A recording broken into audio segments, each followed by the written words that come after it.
नमस्कार, आप देख रहे हैं साधना न्यूज और मैं हूं आपके साथ रीना। चलिए बुलेटिन की शुरुआत करेंगे। कांगेर घाटी राष्ट्रीय उद्यान को यूनेस्को की विश्व धरोहर की अस्थायी सूची में प्राथमिक श्रेणी के अंतर्गत शामिल किया गया है। वहीं मुख्यमंत्री विष्णुदेव साय ने इसे छत्तीसगढ़ के लिए बड़ी उपलब्धि बताया।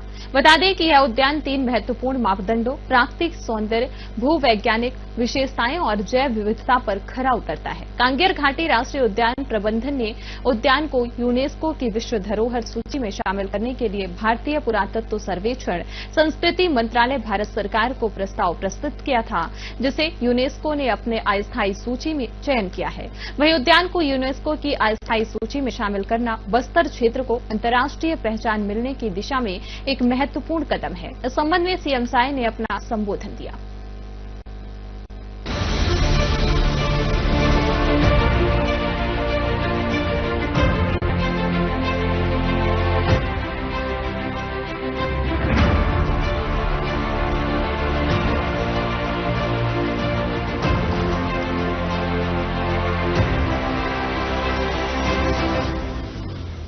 कांगेर घाटी राष्ट्रीय उद्यान अपने मनमोहक प्राकृतिक दृश्यों, हरी भरी घाटियों, गहरी खाइयों और झरनों के लिए प्रसिद्ध है। तीरथगढ़ जलप्रपात जो कांगेर नदी से निकलता है, वह 150 फीट की ऊंचाई से गिरता हुआ एक अद्भुत दृश्य प्रस्तुत करता है। वहीं कांगेर नदी अपने स्वच्छ जल और अनूठी चट्टानी संरचनाओं के कारण महत्वपूर्ण पर्यटन स्थल है। इसके अलावा कोटमसर, कैलाश दंडक और ऐसी 15 से अधिक गुफाएं अपने अद्वितीय प्राकृतिक स्वरूप और ऐतिहासिक महत्व के कारण देश और विदेश के पर्यटकों को और वैज्ञानिकों के लिए विशेष आकर्षण का केंद्र है। हाल में ही यूनेस्को की एक लिस्ट आई थी, जिसमें हम लोगों के लिए एक बड़ी खुशी की खबर आई थी। खुशी की खबर इसलिए आई थी क्योंकि हमारे बस्तर के क्षेत्र का एक ऐसा क्षेत्र है जिसका नाम लिया गया था। मैं आपको बता दूं, कांगेर वैली नेशनल पार्क का जो क्षेत्र है, इसको अस्थायी धरोहर के तौर पर यूनेस्को के लिस्ट में इसका नाम आया था। मैं आपको बता दूं, आगे का सफर भी आपको दिखाऊंगा, लेकिन ये वाकई में छत्तीसगढ़ प्रदेश के लिए, भारतवर्ष के लिए बहुत खुशी की बात है कि हमारे ही देश से किस तरह से लिस्ट में अगर किसी क्षेत्र का नाम आता है तो उस क्षेत्र का नाम आता है जो हमारे बस्तर में पड़ता है। कांगेर वैली के बारे में समझेंगे। बहरहाल इसके बारे में बता दूं, ये दंडकारण्य के जोन है और इसी जोन में ये पार्क आता है। लगभग 200 किलोमीटर का ये दायरा है, पूरा क्षेत्र फैला हुआ है 200 किलोमीटर का। तीरथगढ़ जलप्रपात आप देखेंगे तो इसी क्षेत्र में मिलेगा और इसी क्षेत्र में मिलेंगे दंडक गुफा, और इसी क्षेत्र में आपको मिलेंगी वो मछलियां जिसे कहते हैं अंधी मछलियां, जिनकी आंख नहीं होती, अंधेरे में वो मछलियां पलती हैं। कुटुम्बसर गुफा इसी क्षेत्र में है और उस कुटुम्बसर गुफा के अंदर जब आप जाएंगे तो वहां पे जलधारा बहती हुई है और उसमें वो मछलियां मिलती हैं। बहरहाल एक गाइड है और उनसे समझेंगे, क्योंकि बहुत सारे लोग, पर्यटक जो है यहाँ पे आते हैं और वो पर्यटकों को समूची जो जानकारी है ये जो है उन्हें उपलब्ध कराते हैं। तो मुझे लगता है आप बहुत विस्तृत बता पाएंगे क्या लोग यहाँ से कहाँ पर्यटक आते हैं और क्या कुछ यहाँ पे खास देखने की चीजें हैं। जी, हम लोग यहाँ से नहीं, जैसे मेन रोड से हम यहाँ पे जो टिकट काउंटर है, यहाँ से हम लोग ले जाते हैं। जो पर्ची काटते हैं तो गाड़ी के पास आ जाते हैं। आने से क्या बोलते हैं, आप लोग कहाँ से आए? कोई बोलते हैं महाराष्ट्र के, कोई बोलते हैं कलकत्ता के। उनसे पहले पूछते हैं कहाँ से आए भाई? सर बोलते हैं, इसलिए हम कोलकाता से हैं या महाराष्ट्र से। हाँ, हमारे नाम पहले बताते हैं। हम लच्छू मौर्य मेरा नाम, मेरा नाम लच्छू मौर्य है।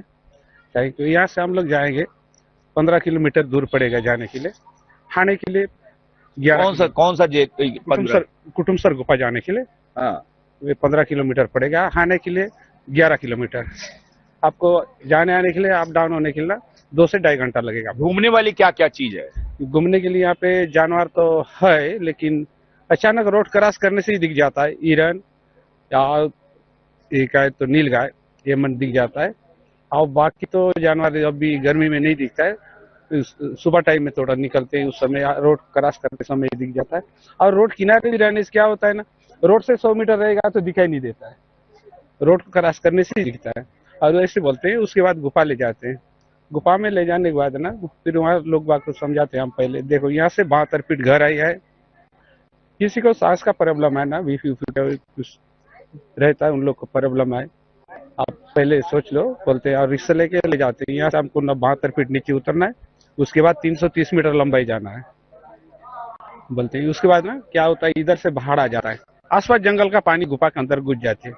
घुसने के बाद ना अंदर का मिट्टी को धूल धूल के बाहर निकाल लिया, इसी की वजह पानी गुफा से कटते हुए गुफा बना है। यहाँ शाम को जाना है, 330 मीटर लंबाई। कहते हैं कि भगवान राम भी जो है गुफा के अंदर प्रवेश किए थे, शिव जी का स्थान बनाए थे। उसमें क्या है, जैसे भगवान के जैसे माता जी के आंख के बराबर ऊपर में हाथ बराबर बना हुआ है, 2 आंख है, बीच में बिंदी है। फिर लास्ट में शिव जी शिवलिंग है। और कहीं सारा भगवान के कैलाश पर्वत में जैसे पर्वत के लोग बैठ रहे थे, भगवान लोग बैठ रहे थे, इस टाइप का कैलाश पर्वत है देखने के लिए, बहुत सुंदर। अंदर कुटुम्ब सर के में लास्ट में पहला पड़ेगा कैलाश पर्वत। पर्वत में पूरा परिवार दरबार बैठे टाइप का दिखता है। उसके बाद ना लास्ट में शिव जी की शिवलिंग है, उसमें महाशिवरात्रि में पूजा करते हैं। वहाँ पे जो मन्नत उन्नत करने वाले बहुत आते हैं, मांगने वाले, उसमें ना लगभग 2000 से 2500 तक लोग आ जाते हैं। ये तो महाशिवरात्रि में। हाँ, इसलिए उस दिन क्या होता है, हमको न इतना लोग बाग आदिवासी लोग जैसे पूजा वूजा करने के लिए आ जाते हैं, उस दिन के लिए हम लोग वहाँ से परमिशन लेते हैं।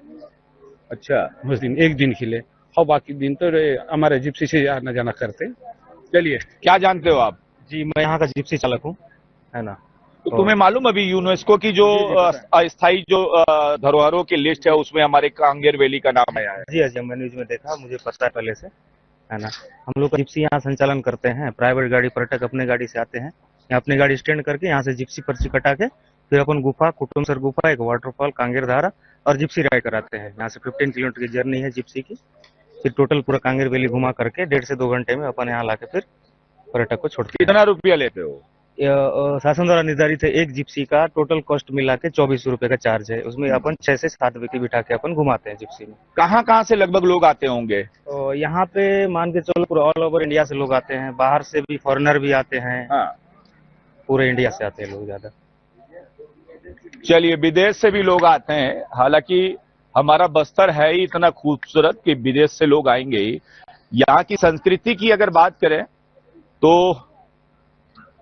इतनी धरोहर है और आदिवासी कल्चर से परिपूर्ण ये क्षेत्र। ये आप गाड़ी को देख रहे होंगे और ये कुटुम्बसर गुफा की तरफ जो है, ये हमारे वाहन चालक भाई है और ये आप गाइड हैं। तो देखिए, हर जो भी गाड़ी जाती है उसमें एक गाइड भी रहते हैं कि ये अंदर की चीजों को बता पाए। जैसा कि भाई बता रहे थे हमारे कि अंदर का जो क्षेत्र है, उस क्षेत्र में जंगली जानवर, वो जानवर जो संरक्षित जिनको रखा गया है वो है। और मैं आपको बता दूं कि अभी कुछ दिन पहले ही हम लोगों ने कवरेज किया था, जो छोटी चीतल होती है वो यहाँ से जो है दिखी थी। कई बार जो कहें ऐसे जानवर, यानी जिनसे इंसानों को खतरा है, मैं नाम नहीं लूंगा, वो जानवर भी यहाँ देखते हैं। सुस्त भालू की बात मैं करूं, वो यहाँ पे देखने को मिलता है। आदिवासी कल्चर जो है यहाँ पे देखने को मिलता है। अब पर्यटक हैं, घूमने जा रहे हैं, कैसा महसूस हो रहा है? बहुत प्राउड फील हो रहा है कि हमारे छत्तीसगढ़ में भी ऐसी अनडिस्कवर्ड जगह यहाँ पे बहुत मुझे पता पड़ी है। बहुत सारी ऐसी जगह हैं जो गवर्नमेंट यहाँ पे धीरे धीरे फैसिलिटी देगी तो एक बहुत बड़ा टूरिस्ट स्पॉट छत्तीसगढ़ बन सकता है। अभी यूनेस्को की जो लिस्ट है उसमें नाम जो है इसका शामिल हुआ है। वो मैंने अभी आपके मुंह से भी सुना और मुझे जानकारी भी मिली थी। मुझे बहुत गर्व महसूस हो रहा है ये बात सुन के। कवरेज की है, लेकिन हमें भी बड़ा गर्व महसूस हुआ जब हमने ये सुना कि इसको भी यूनेस्को ने अपने लिस्ट में शामिल किया है। तो कहीं ना कहीं हर बस्तर वासी के लिए ये काफी सुखद खबर थी उस समय, क्योंकि अब जो पर्यटन के साधन है वो हमारे क्षेत्र में जो है बढ़ेंगे। देखिए, और काफी लोग हैं। और मैं आपको बता दूं, दरबा का ये जोन है और उस जोन, ये जो आप घाट देख रहे हैं, ये घाट के उस पार का रास्ता है। मैं आपको दिखाऊंगा, वहां भी दिखाऊंगा, क्योंकि अभी हमारी ये कवरेज पूरी नहीं हुई है। लगातार बने रहिए साधना न्यूज के साथ। बताया जा रहा है कि कांगेर घाटी राष्ट्रीय उद्यान बस्तर की समृद्ध जनजातीय संस्कृति को संरक्षित करता है। यहाँ गोंड और धुरबा जनजातियां रहती हैं, जो अपनी पारंपरिक रीति रिवाजों, नृत्य, लोकगीतों और त्योहारों के लिए प्रसिद्ध हैं। इस क्षेत्र में स्थानीय आदिवासियों ने हस्तशिल्प कला समेत बांस शिल्प कलाकृतियां विशेष रूप से लोकप्रिय है। यहाँ के आदिवासी समुदाय प्रकृति से गहराई से जुड़े हुए हैं और जंगलों से जुड़ी अनेक कहानियां और मान्यताएं पीढ़ियों से चली आ रही हैं।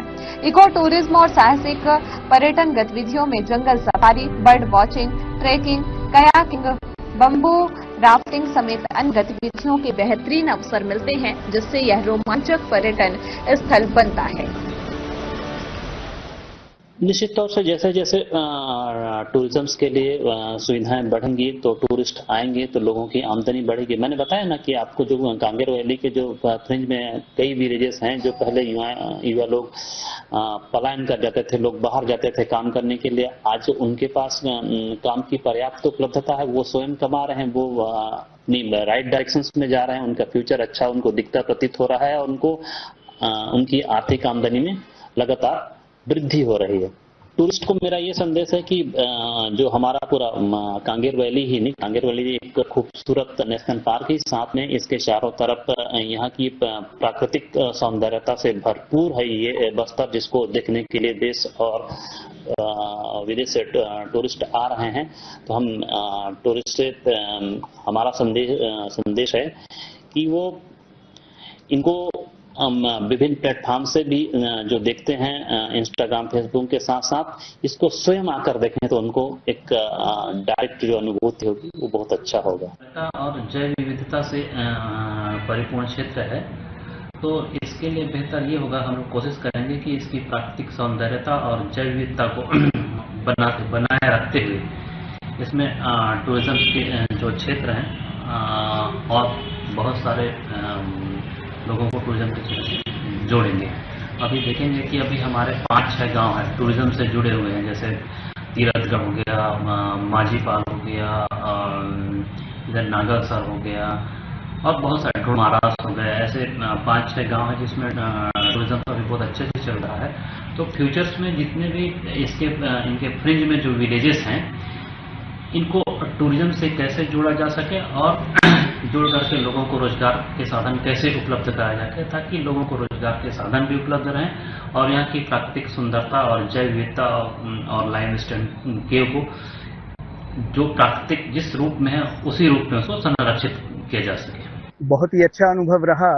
हम लोग विशाखापट्टनम से यहाँ घूमने आए थे तो हमने उम्मीद नहीं की थी कि बस्तर में इतनी अच्छी जगह भी देखने को मिलेगी।